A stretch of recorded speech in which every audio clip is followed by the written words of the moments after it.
I'm Rebecca Seitz, and this is Right to Life. Since the first episode of this program released, I have fielded numerous conversations with abortion advocates and opponents. Some key questions keep coming up, most of them related to what exactly is banned and what exactly is allowed. I am not a fan of politics or pundits. My apologies to you if that's your bag. I am a fan of information and critical thinking. This show is meant to provide information so that those of us who love life can think critically about this issue. So today we're going to get into the language of the Heartbeat Bill. That's the bill that Governor DeSantis signed, which bans abortions in the state of Florida in almost all instances after 6 weeks gestation. Now there are 3 exceptions to this rule. 1, a woman can find 2 doctors to state in writing that her physical, not mental, life is in danger of being lost, or she's in danger of irreparably losing a major bodily function. This written letter would allow either an emergency or a planned abortion, depending on what the doctors are willing to write about the danger to the woman's life or major bodily function. 2, a woman can find 2 doctors to state, in writing, that the fetus has a fatal abnormality. It is important to note that this exception is only allowed during the first 2 trimesters. 3, the pregnancy is a result of rape, incest, or human trafficking. This exception comes with additional significant requirements for the woman, and we're going to get into those in this episode. Also, this exception is only allowed up to 15 weeks gestational age. That's it. Those are the 3 exceptions listed in the Heartbeat Law. But since the law went into effect, there's been another development that resulted in exceptions being made.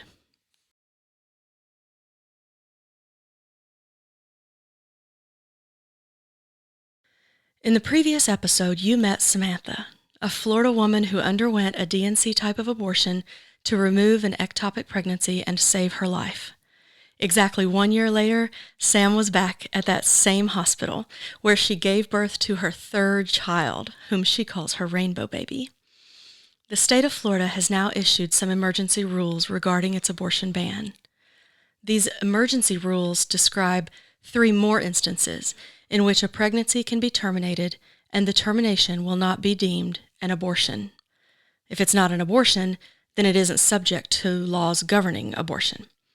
And those 3 instances are PROM, which stands for premature rupture of membranes, trophoblastic tumor, and, wait for it, ectopic pregnancy. Exactly the kind of situation that Sam experienced.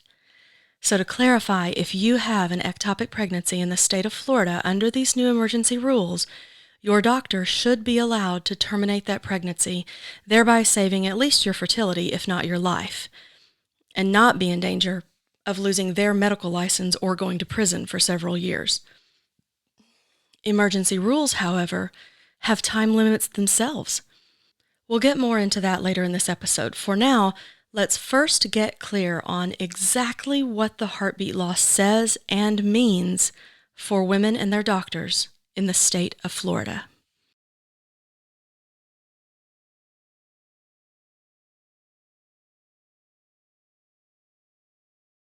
Welcome to the Right to Life podcast, James. Thank you so much for having me. So let's get started with introducing you to everyone. Tell me your name, and as importantly, tell me, where did you get your education? Sure. My name is James Chillemi. I'm originally from the New York metropolitan area, and now I live in Naples, Florida, and I own a law firm down here. My education background, like we talked about off mic, I have been in Catholic school since kindergarten. I went to St. Elizabeth Ann Seton Elementary School and Middle School. I went to Archbishop Stepinac High School in White Plains, New York, and I matriculated to play basketball and golf at Ave Maria University. Following that, Ave Maria School of Law. So I've been through the Ave Maria farm system, as I call it, but also in Catholic school and was raised in a strong Catholic household my entire life. So I reached out to you because I've known your partner for a long, long time, and I was trying to understand some of the language in this law because, I started law school, did not finish. Congrats to all of you who do. That was not for me. That was definitely not for me. And, I worked as a legal secretary for a while. So I know enough legalese to know that I don't know legalese. Do you know what I mean? 100%. So I really wanted to make certain that as I was reading this bill, I understood exactly what it allows, what it does not allow, what these words mean. Because I also, as the phone calls and emails are coming in as a result of people listening to the show, it feels like there's a lot of confusion right now over what exactly does this mean? This law that went into effect on May 1st that everybody calls the Heartbeat Law.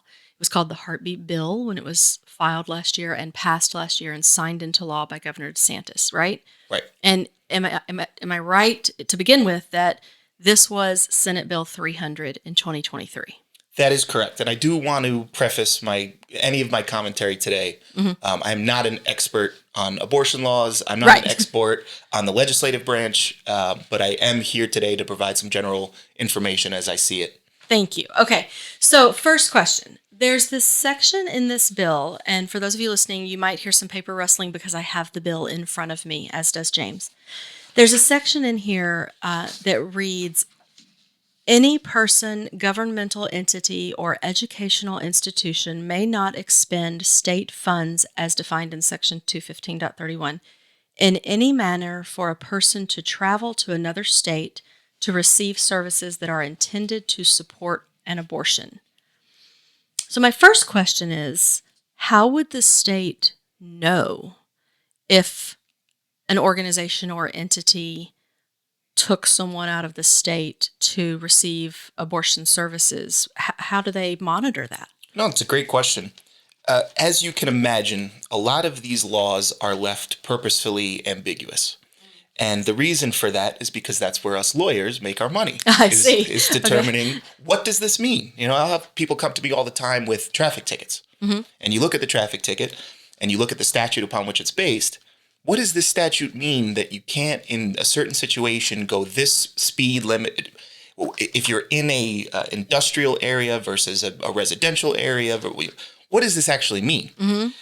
So when reading this, what this reads to me is, and the intent behind it would be that any institution, especially an educational institution with college campuses the way they are today, would not be able to use any of the subsidies or any of the governmental funds that's going towards them to sponsor abortion groups that would provide this sort of service. Okay, so if there was like a medical clinic on campus and a student needed an abortion and it's past 6 weeks, and so the student's going to have to go out of the state for that abortion, the university couldn't. Well, let's take our state, for example. And let's say Florida State has a pro-choice group that is on campus. And this pro-choice group, by virtue of being a part of Florida State University, who receives both federal and state funds, would then be sponsoring people going out of state. Now, I guess drawing the line of causation from where that money is coming from, how much money is going into sponsoring this specific group, I would imagine would have to come into question. But anything that was sponsored by the university would be disallowed under this provision. Okay, so let me move on to this idea of services that are intended to support an abortion. So that doesn't sound to me, as somebody who doesn't know legalese, that doesn't sound to me like it's limited to an abortion. Like, what happens if, let's say, someone has an abortion and then there are complications of it, so you need health care to support you surviving the abortion you had or getting health care from complications, that this would also then be prohibited? That's what it does read to me as well. I think it would be anything that would fall under the umbrella of providing abortifacient services. Any company, any service that would provide that, this would be disallowed. Wow. Okay. So there's the woman that is in our next episode. I was speaking with her today about her story, and she had to go out of state because there was the service that she needed was not available in her state. And I'm just thinking, okay, so she is a prime example of it wasn't available in her state. She had to go elsewhere. We can't do that from this state anymore. We can't use state funds to facilitate that. So the way I understand it, and when I did kind of do some digging into the reasoning behind this section and sections like this throughout the country, what a lot of people said on their respective Capitol Hills during session and while they were debating the intricacies of it was that this is supposed to be a deterrent from letting mothers have a chance to second guess their decision. That if they have more time where they have to go out of state, they'll reconsider their decision and they'll decide to keep the baby. And so what they don't tell you is that 92% of the people who do go out of state to achieve an abortion do not change their mind. It's only 8% based on the data that I reviewed that would actually fall under this or fall under the intent of this.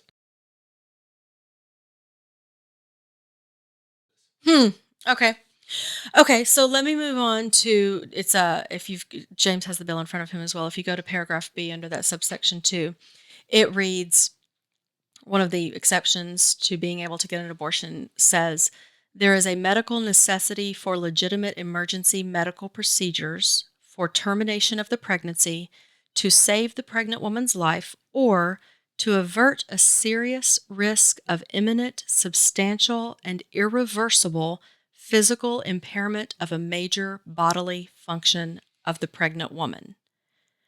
Okay, so I have lots of questions. Right. First of all, who defines what is a major bodily function? Because I get that you're male, so let me just say, for instance, please don't assume my gender. No. You're right. As someone who has been pregnant twice and carried to term, that places some weight upon certain parts of our bodies, and some women develop incontinence and things like that as a result of pregnancy. Is the ability to hold your own urine in a major bodily function? Like, question. What does this mean? What is major bodily function? Since if it's going to be affected, then we are allowed to have abortions. Sure. And to provide a little background on, again, the procedural aspect of this, of how this actually works. So there's two different types of, let's call it jurisprudence when talking about definitions, legal definitions, right? There's the bright line statutory rules that are written into law, right? So this legislation would fall under the same. Okay. And then there's common law jurisprudence, which would be courts deciding when it does get to a judicial branch, when it does get in front of a judge or a jury, what does this mean? And so what you do have, especially at the appellate level, is judges deciding the definitions of what a major bodily function is. And so what they'll rely on a lot of times is there's two different types of ways to interpret a law. One would be relying on what's called binding precedent, something that is inside your jurisdiction, and something that's called persuasive jurisdiction or persuasive understanding of it. And that would be looking to other states, other countries, how do they interpret it? So again, I think it's really subjective, really totality of the circumstances and judges' understanding of what a major bodily function in their jurisdiction means. And it'll be different. Is there any part of that process of defining major bodily function that involves the woman whose body is in play?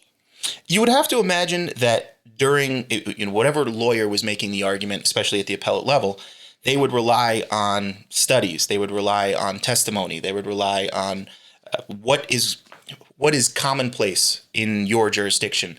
What do the medical journals say? That's what we're supposed to be relying on, is the peer-reviewed data, and that's what we're supposed to be putting into law. Now, can I guarantee that's what it's going to be everywhere? I can't. However, I do believe that it, again, is left ambiguous for a reason.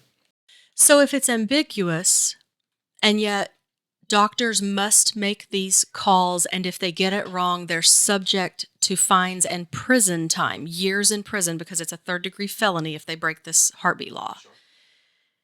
If it's ambiguous, how would a doctor know how to think about making the call of if a major bodily function is going to be, how do they put it, is going to be imminent, substantial, and irreversibly impaired? It definitely constrains a doctor's understanding or a doctor putting or implementing their understanding, because now you're right. When you make something criminal, punishable by jail time, punishable by severe life-changing circumstances if you were to commit that crime. I would imagine as a physician, you would have to take a double take on each and in every individual case that you encounter, because you're right, facing prison time if you were to violate it. Okay, so let me ask you this. Let me ask you to envision that you're the attorney for a physician. We're talking criminal defense. Mm-hmm. Okay, so somebody has been charged with... No, Okay. the physician calls you and says, I have this patient and this is the situation and this is what's going to happen to her body and she's past 6 weeks, but this awful thing is going to happen to her body. I, as a physician, would absolutely call this a major bodily function. I don't have any definition that I can refer to that I can know for absolute certain that I'm right. What do you, as my attorney, what is the safe route for me as a physician? Safe in terms of retaining my license and not going to prison. That's another very poignant and excellent question. What I can say is this. What you would look at as an attorney is you would look at the case law and what does the case law say about what in your jurisdiction and the jurisdiction in which the physician is practicing, what does that say about what a major bodily function is? And then you take from there and you try to see if it falls under the umbrella of what that doctor's talking about. Now, what happened recently in our own backyard is we got switched. We used to be in the 2nd District Court of Appeals. We are now in the 6th District Court of Appeals. The 2nd District has a body of case law upon which you can rely and upon which I could give advice about, well, this is what the law tends to say. This is what it's said in the past. In the 6th District, there's so many cases of what's called first impression, where these are now cases going to the appellate level where there is no case law to support it. So you become the test subject for what does this actually mean? And so, again, what I would probably recommend in that situation I would tell the doctor, or a lot of times I get calls from dentists as well. What do you follow your conscience? If you have the medical training, you've taken the oaths, you've obviously achieved the licensure. Follow your conscience and follow your training. I was talking to a physician friend of mine earlier this week, and she's a mom as well. She has several children at home. And because I didn't understand some of the medical terminology. And so I called her and I said, hey, could you tell me what these words mean? I don't, it's important that I really know what I'm talking about on the show. And as we talked it through, she kept saying to me, one of the difficulties in being a physician is that I have to do what is best for my patient, but I'm also a mom, so I have to do what's best for my family. And it doesn't serve my family for me to go to prison. And so I'm being placed in a position now, because I talked to her about this situation as well, of how would you make this call? Do you know what a major, is that a thing that you doctors know? What Sure, a major, yeah, she said, first of all, no, it's not a thing that we know. She works for a major hospital chain here in the state. And she said, no, that's not a thing that we just know what that means, major bodily function. She said, so that puts us in this position of, I've got to make this call and I'm weighing all of these things, the life of my patient, my own license, me going to prison, my entire life being disrupted. It puts the physician in a near impossible situation because of what it sounds like exactly you're saying. It's ambiguous. And it's a balancing act. So I took a class in law school where it was an ethics-based class, and what we would talk about there is the job of an attorney, is it to do what your moral compass and what your conscience say to do, or is it to do what your client wants? Because a lot of times those are conflicting. A lot of times you'll give advice to a client, they don't want to follow it that way, especially when it comes to a moral question, right? If somebody's coming to me and saying, listen, I don't settle, I want to go to trial, when I think settlement is in their best interest, when I think that it probably would be the best case scenario for them, it's tough. It's a balancing act. And so I can imagine, especially as a doctor, when someone comes to you and thinking about all of that, family, your own moral compass, what the law says, what your training says to do, it's very difficult. And it's the reason why we need good people in these positions, because it's not just as easy as performing a surgery or doing a checkup. There are poignant moral questions that will come into play. Before I get off this, I just want to point out the other word here that we haven't. There are two other things here. One of them is that included in all of those descriptors before the words physical impairment of a major bodily function is the word irreversible. So the doctor also has to decide, well, you might lose this bodily function, but can we fix it later? And that feels like a gamble as well with a woman's health of, okay, well, you might lose your liver, but we'll get you another one. I mean, there's so many things, again, having been pregnant myself twice to term, 5 times, but I've miscarried 3 times. Um, there's so many factors that go into carrying a pregnancy that impact your body on so many levels that honestly, I can't fathom sitting there as a physician going, well, if you carry this to term, this organ is going to be damaged. But hey, we'll try to fix it in the end and hope that works out too. And then even being further complicated of what if the patient is already a mother? So the patient's got children at home that they need to be alive to mother. So it's not just this current fetus that is in the consideration for keeping this woman alive or not. It's just, it seems. So I'm nodding my head. I know the audience can't see me. I continue to nod my head as you talk here. Let's not pretend. Let's call a spade here. This law and laws like it throughout the country are some of the most restrictive in terms of what a person can do with their bodily autonomy when it comes to the area of deciding whether to keep or terminate a pregnancy. So the language kind of falls in lockstep with that. Right. So irreversible, physical impairment, major bodily function. These are words that were chosen very carefully to be as restrictive as possible.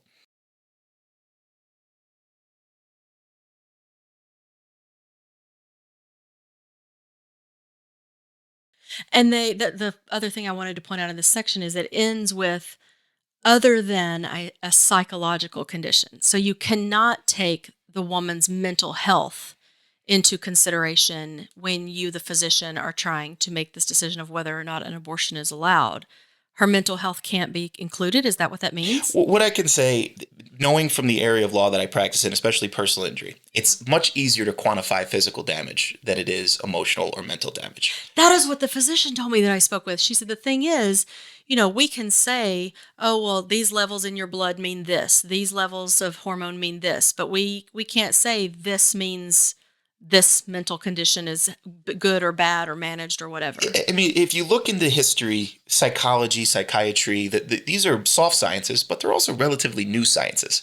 So the body of work out there in terms of quantifying what an emotional distress damage would be, what you use the buzzword. I love people always use the buzzword mental health. Mm-hmm. Mental health encompasses so much, mm-hmm. and people like to abuse that word because sometimes mm-hmm. I get calls to my office every day. People want to sue their neighbors. Well, why do you want to sue them? Well, because I can't sleep and now I have weird thoughts at night. And okay, well, have you seen a psychologist? Well, no, I don't. It's not that bad. Okay, well, what is it that is going to rise to the level of a quantifiable damage that we can measure? Mm-hmm. And so as a science, I'm not sure people will want to stake going to prison over quantifying it mm-hmm. at this time. There's so many vague areas, and it feels like this is not the space to be vague when we're putting doctors' lives on the line. Years in prison, 3rd-degree felony, fines, loss of your license. That feels like a time to be as specific as you can possibly be, not to just willy-nilly leave it up to, we'll figure it out later. Again, I think you could go through the body of statutory law here in Florida and in many states and in many countries, and what you're going to find is that the law is purposefully vague, purposely ambiguous, purposely nebulous in many ways and shapes and forms, because this is how a bright line rule is written. It is open to interpretation. And you're right. In a perfect world, I think it would be a lot more specific. But let's not kid ourselves. The Heartbeat Protection Act is designed to make it a crime to perform an abortion. Is it more or less likely that someone would prescribe an abortion, would perform an abortion with ambiguous language? You would have to imagine the answer would be yes. That it would be less likely or more? It would repeat the question one more time. So sorry. It's written ambiguously, right? So open to interpretation. So is that in favor of a doctor erring on the side of caution for the woman, Or erring on the side of caution for the fetus For the fetus. at the expense of the woman. If you're, again, I'm trying not to pick a side here. Right. I don't want, and I don't want you to. But my understanding is that, yes, it would be, this bill is geared completely towards the fetus at the expense of the person delivering the fetus. Okay. Moving on. I have several questions on page 8. Sure. Again, we've been over, this is another place where major bodily function is mentioned, and I think we've established that there's just no way to know what that is. Using the information in this law. In the bill itself, correct. Okay.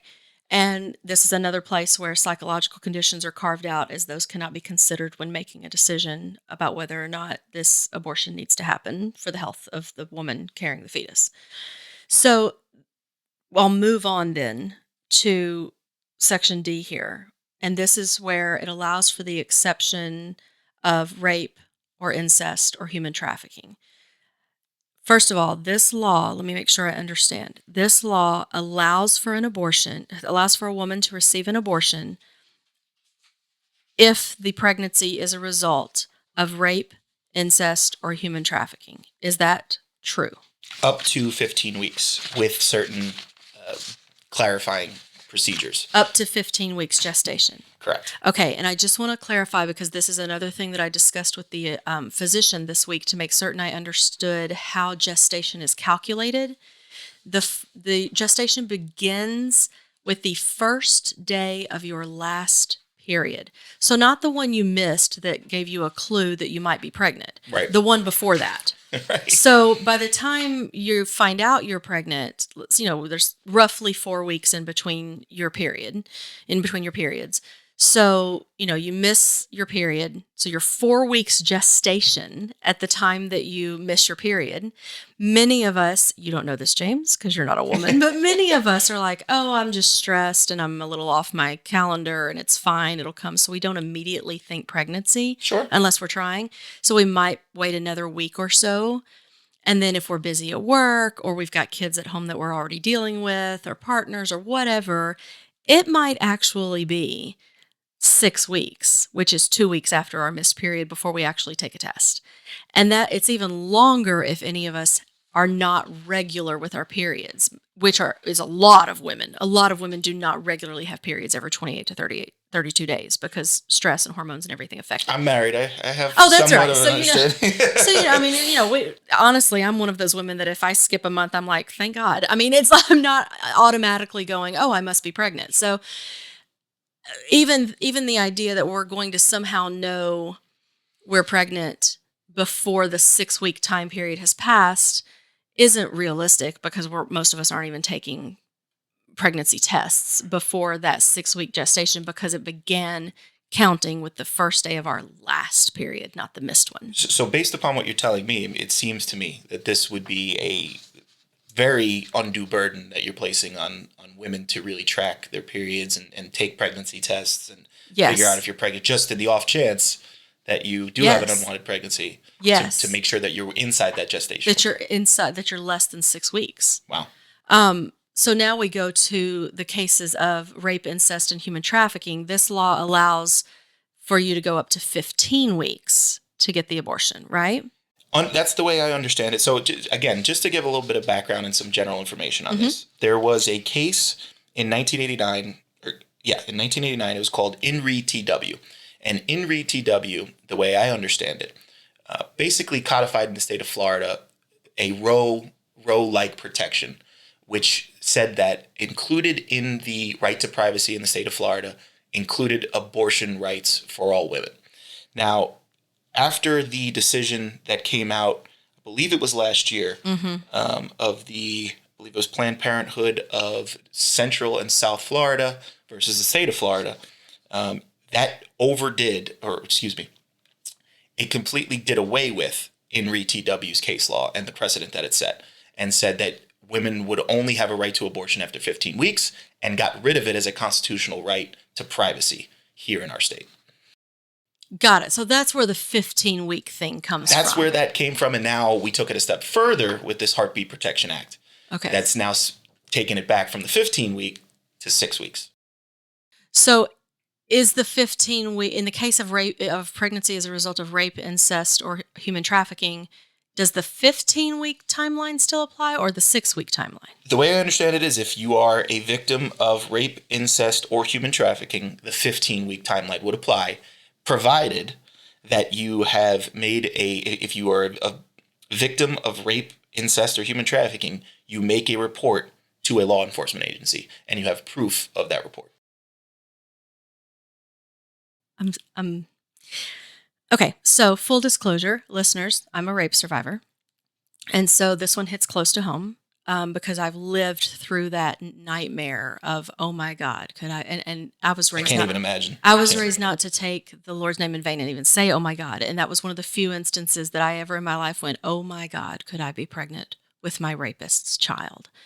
And I got goosebumps just thinking about it. And if that's so, what do I do? If that's so, because I was thinking, even if I carried that to term, what am I going to do? Never tell the child? Because what child needs to be burdened with the knowledge that you're here as a result of there were so many things that I had to sit with and think through on top of the fact that I had been violated. And to figure out, so let's say, for example, you were pregnant by a rapist. Who's going to take care of the child? This child's going to grow up without a father. Where are they going to go to school? How are they going to eat? What are my parents going to think? I can only imagine. It was a lot. Thankfully I did not end up being pregnant, full disclosure, but that was certainly in all of the swirl of storm of thought of, first you have to even get to a place of what was just done to me. How did that happen? Is it my fault? Should I feel guilty about any of this? Did I do anything? Did I make him think this was okay? What have I done? All of that self-recrimination that happens, or that happened for me, on top of, now what?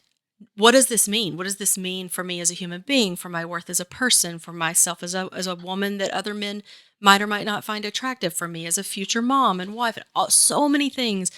And so when I read this part of the bill, I did not report my rape. After a lot of consideration, I purposely chose not to because, number one, my rapist was prominent and the police probably wouldn't have taken it seriously given who the family was, but also because I studied whether or not rapists got justice through the court system, and the vast majority of the time they do not.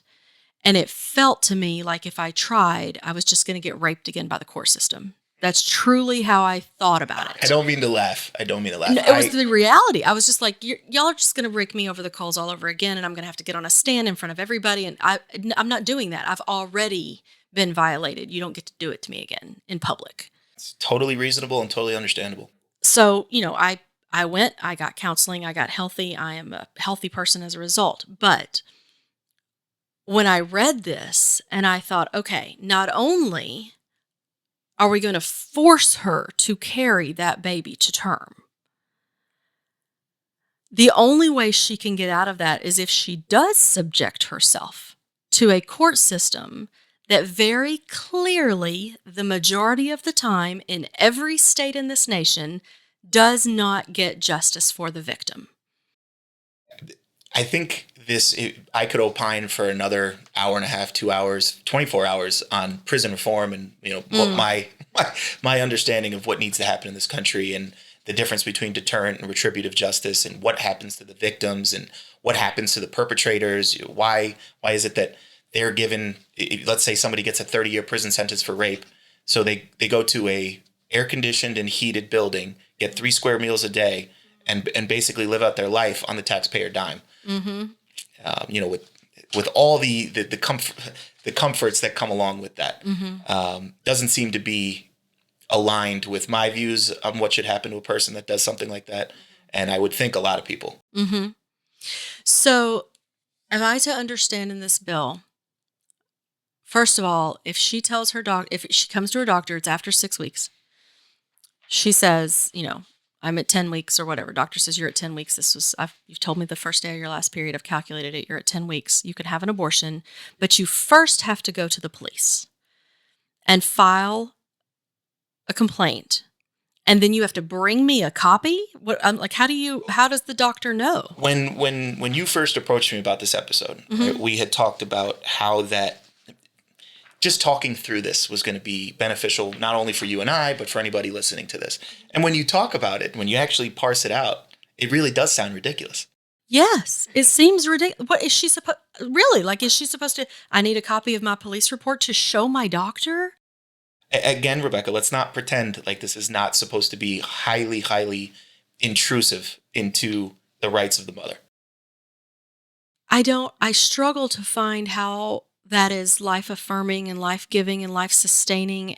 Like the idea, my understanding of the packaging of the PR for the Heartbeat bill was we're here for life. This is pro life. But when I'm getting into it, that certainly doesn't take care of that woman's life. The presupposition with this bill and with a lot of the pro-life movement is that the fetus is a human baby. And because it cannot be killed, let's say, a day after birth, it cannot be killed a day before birth. And so where people differ is when you take that back, 1 day before birth, 2 days before birth, 3 months before birth, when does that fetus actually become a human being? And I think the progenitors of this bill, and I actually spoke with somebody who's very high up in Tallahassee on Capitol Hill yesterday night when I was reviewing this. And I said, what's your opinions on this bill? Because I know he had a hand in it. Mm-hmm. And he said, well, I'm pro-life and I'm very happy with the way it turned out.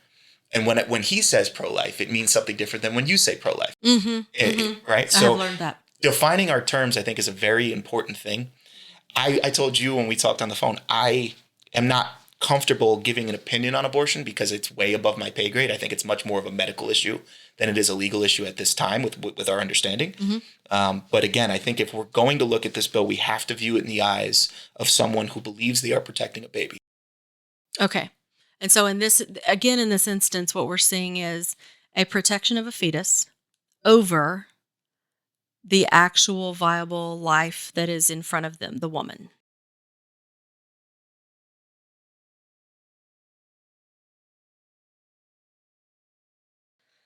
Okay. Okay. So same page, the section 2 right there. This says it says in-person performance by physician required.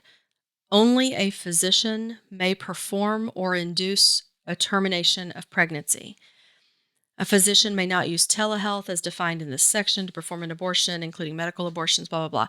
I asked my physician friend about this, and she said this means that mifepristone, which right now is the number one way women get abortions in this country, is mifepristone. It's a pill, and it induces the abortion pill, and it induces abortion. It used to be a DNC, which we went over in episode 1 of this show. DNCs are now number 2 because women are getting abortions earlier. Mifepristone doesn't work later in pregnancy. You have to get it early on. And so what this section, tell me if I've got this right, means is that I could not go to my physician and my physician say, okay, I'll prescribe you some mifepristone. And like right now, if I just went to the doctor last week, I've got an injured arm and she prescribed steroids. It was 2 weeks ago, actually. She prescribed steroids for me to take. And so I left her office and I had the text on my phone from the pharmacy. I had told them it was my pharmacy that said, hey, we just received a prescription for you. Tap here, sign here, and we'll mail you the prescription. And so I did, and I got my steroids and took them. In this instance, does this section mean I can't do that? I can only get that pill and take it in the presence of my doctor? What it means, what this reads to me, and again, the advent of technology, excuse me, the advent of technology is a great thing, right? It has provided us with a comfortability and a standard of living that has been unseen in human experience. And a part of that, obviously, is medical care. Medical care has fallen in lockstep with the rest of society. And so telehealth has been a huge thing. Zoom meetings with your doctor, telephone calls with your doctor, where they're able to diagnose and prescribe are great things. What it seems to me is that they are trying to prevent abortifacients from being administered or prescribed over the phone, on Zoom, anywhere that it would be remote in distance from actually going to a doctor's office.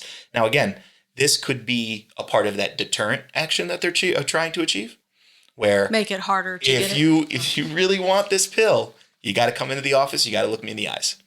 So I asked the physician, though, I said, well, do you keep these pills in the office? And she said, no, we do not keep those pills in the office. So it would involve going to the doctor. The practicality of this section means you go to the doctor. Hopefully you're before 6 weeks. So somehow you took your test before then, found out you were pregnant. You go to the doctor. Doctor administers another pregnancy test, confirms that you're pregnant. You tell them that you want the abortion pill. The doctor prescribes the abortion pill. You leave the doctor. You go to the pharmacy. You pick up the pill. You have to come back. You got to wait at Walgreens for at least 30 minutes. At least. And then somehow the doctor has still got to be available to you when you get back to the office and not on to the next patient for you to take the pill in the physician's presence, because that says in-person performance by physician required. Only only a physician may perform or induce termination of pregnancy. So the way this reads to me is that I would take that last step out. I would think that you would have to go in the office for them to prescribe you the abortion pill. From what they're saying is it can't be dispensed through the United States Postal Service or by any other courier, FedEx or US or UPS. So that's what that reads to me. I wouldn't think you would have to go back to the doctor's office to take it.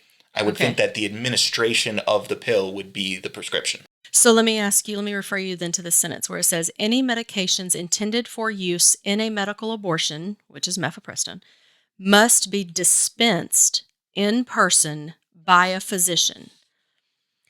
Yeah, physicians don't dispense medication. Pharmacies do. Or does dispense mean getting the prescription for it? That's what that reads to me, especially because of the next clarifying sentence. Mm-hmm. It can't be dispensed to the United States Postal Service, meaning I would think that a prescription would be the dispensation of the abortion pill. Okay. Once you have that prescription, you can just go get it. Okay, so when it says must be dispensed in person by a physician, what that means is must be prescribed. That's what that reads. In person by the physician. It's my understanding. Okay, got it. Okay, so now quickly moving on to the emergency rules. I just have really one main question here. So first, tell me, these emergency rules came down on May 2nd. This law went into effect on May 1st. Sure. And if you've listened to our first episode, we highlighted the story of a woman who had an ectopic pregnancy. She had a DNC to remove that ectopic pregnancy so that she could live. And she managed to maintain her fertility as a result. She had another child exactly 1 year later. So I was really interested when these emergency rules came down after this law went into effect, because there seemed to be a lot of concern about, wait a minute, women with ectopic pregnancies can't get abortions. They're going to die. They're just going to die. They're going to hemorrhage out. And so I read in the emergency rules that they carved out 3 instances of terminating a pregnancy that will not meet the definition of abortion and therefore not be subject to the heartbeat law. Is that right? So, yes, it is. Okay, and what are those? What I'll say is this. So we just spoke about this bill for I don't know how long, right? And it's an 11-page bill, or 11-page law, let's call it. Probably about 4 of those pages are the meat and bones of it in terms of what exactly this law means, right? 3 to 4 pages. So obviously, and like we spoke about before, the ambiguous nature of a lot of these terms are not going to cover every situation. They're not going to be able to, in 3 pages, follow everything throughout the entire state of Florida and what could happen and what should happen. Mm-hmm. So the emergency rules, which the way I understand emergency rules, different than regular rules by the Agency for Healthcare Administration, is that they go into effect immediately and they go into effect for 90 days. And so these rules, the way I understand it, would be that they are in effect for 90 days. What happens in 90 days? I would imagine it just goes away. What? So it's emergency. So it's not the same as rulemaking for this administrative agency, right? Because that has its own procedure of how it has to be followed and how it has to be implemented. This is an emergency rule that there's no time. We have to get this on the docket immediately in order to clarify what we mean. Okay, so for 90 days from May 2nd when they issued the emergency rules. Okay, so wow. So if you look at the inside here, there's a great paragraph that says the agency finds there is an immediate danger to the health, safety, and welfare of pregnant women and babies due to a deeply dishonest scare campaign and disinformation being perpetuated by the media, the Biden administration, and advocacy groups to misrepresent the Heartbeat Protection Act and the state's efforts to protect life, moms, and families. So if you have on one side, imagine one island, you have all the people that were pushing for the Heartbeat Protection Act. Mm-hmm. And you have on the other side everybody who's against it. What they're saying is we hear the concerns. We hear that there is these, what they call scare tactics that are being performed by the media, by advocacy groups, and by the Biden administration. And so we're willing to grant conciliation here, and we're going to give you guys what you're looking for. And for that reason, they clarify those 3 exceptions that you were talking about to make sure that they're included when this law is taken into consideration. Okay, so what are these 3 exceptions where you can get effectively an abortion, but it won't be called an abortion? So it says it right in the full text of the emergency room it's not too lengthy. Obviously, when a patient receives a diagnosis of premature rupture of membranes, the patient shall be admitted for observation unless the treating physician determines that another course of action is more medically appropriate. When a physician attempts to induce the live birth of an unborn baby, regardless of gestational age, it shouldn't be considered as an abortion. Like you talked about before, the treatment of an ectopic pregnancy is not an abortion, and the treatment of a trophoblastic tumor is not an abortion. So those were the ones they thought were important. Okay, so this is something this is really why I called my physician friend. I asked her a lot of other questions, but it was these emergency rules that I was like, I don't know what those things mean. And so she said PROM, which is that premature rupture of membranes. To me, like as a layperson, I was like, is that just a miscarriage? Like most of us women, many of us have miscarriages, and so we kind of know what that means. She goes, no, that's not what you're experiencing typically as a miscarriage. That is a rupture of the membranes. There is heavy bleeding. The woman is in danger. And I was like, oh, okay, so this didn't cover, like, what if I have and several of us do. In one of my miscarriages, I had to go to the doctor and make certain that I had passed everything, because if you don't, you can get septic and you can die. Sure, I mean, it's very important. And so she said that instance where, you miscarried and maybe your body didn't expel everything, which is dangerous health-wise, that's not covered as an exception. But conceivably, it would not be an abortion because it's not a fetus with a heartbeat. But she said, we can't always detect heartbeats at 7 weeks or 8 weeks. We can't always do that. So again, we're in that area of we've got to make a call as a physician, and we know both our license and our freedom are on the line if anybody questions what we said and is successful in that. So it's like pressure on the physician again. Sure. And so that was premature rupture of membranes. We all know about ectopic pregnancy. We went into that in our last episode. That's where your fertilized egg attaches anywhere other than it belongs, which is in your uterus. And so where it attached is not going to be able to expand to accommodate a growing fetus. So it's going to rupture and you're going to bleed out. They're not, you can't, somebody asked me this, you can't take an ectopic pregnancy and transplant it into the uterus. I'll tell you what, ectopic pregnancy was the only one of these that I recognized. These words are a little bit above my pay grade. That was a legit question that I got asked, and I felt so dumb because I was like, that seems like a ridiculous question. No, you can't move and implant it. But I was like, maybe I'm the idiot. So I actually did call another doctor, and I said, hey, like, can you? And he looked at me and he went, look, I know that you're learning about things, but this is like a no-brainer. No, you can't move. Right. Okay, I'm just checking. Thank you. Right. Okay, and then the third one, trophoblastic tumor, those tend to be cancerous tumors. Like but the physician said, that may or may not include cancer of the fallopian tube, cancer of an ovary, cancer of the cervix, all of which, if not treated, could result in the death of a woman. But if you treat them, could result in an abortion, could result in the termination of the fetus. And so in that instance, the woman, well, she's just going to have to end your cancer. Because that doesn't rise to the level of trophoblastic tumor. So my question to her after reading about these 3 instances was, so are there still, and that was before I understood what you just said, which is that these really are only in effect for 90 days anyway. I thought this was just a chain in addition to the law. Just to clarify, so the way I understand it, again, not an expert on the rules of the Agency for Healthcare Administration. What I do know is that a lot of times these emergency rules are passed as a placeholder for a permanent rule. So while they work on additional legislation. Correct. Or additional rules and go through official rules. Got it. Their policies on how they have to pass these. So there's a difference between emergency rules and rules. Correct. Okay, so emergency rules are like, let's get this out there while we work on the actual rules. So for all we know, they're actually working on rules. That's the way I understand it. I also understand that the ballot in November, in terms of making abortion a constitutional right, is something that has come highly into consideration as to why these sorts of things are coming into play at this point, and will have bearing on any vote that does happen. What James is referring to here is Amendment 4, which Floridians will vote on this November 5th.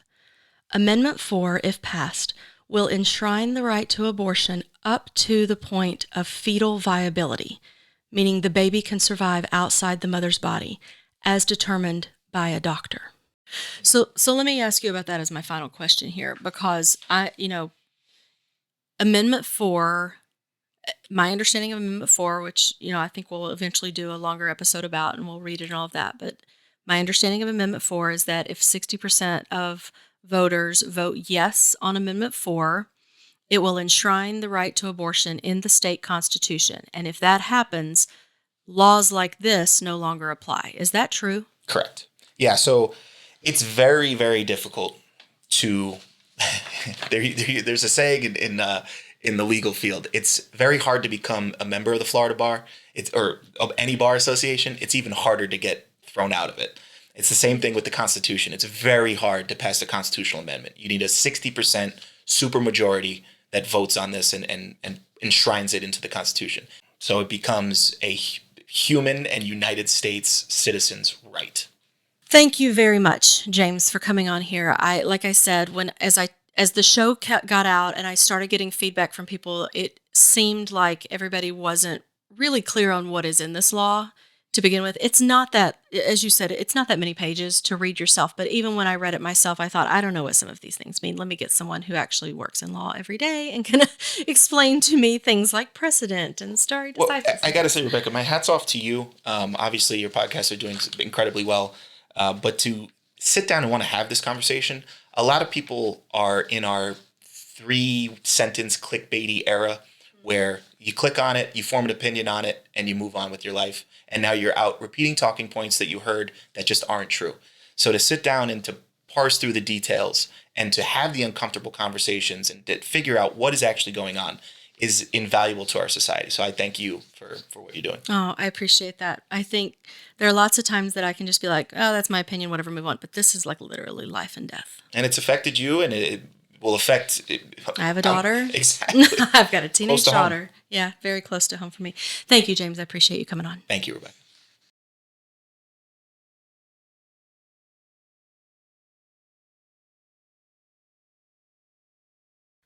I'm so grateful to James for coming into the 1C studio and helping me understand the language, the limitations, and the allowances of this law and the emergency rules.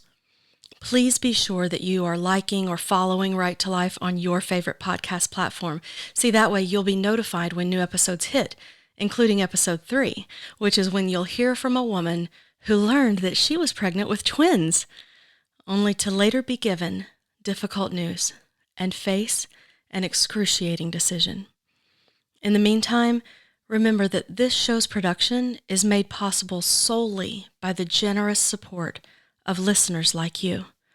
Please visit righttolifestories.com and click on the GoFundMe link to donate toward production costs today. You've been listening to Right to Life on the 1C Story Network. If you have a story to share or would like to learn more, please visit righttolifestories.com. This show is brought to you by the generous support of people who value life. To contribute, visit righttolifestories.com and click on the GoFundMe icon or get in touch.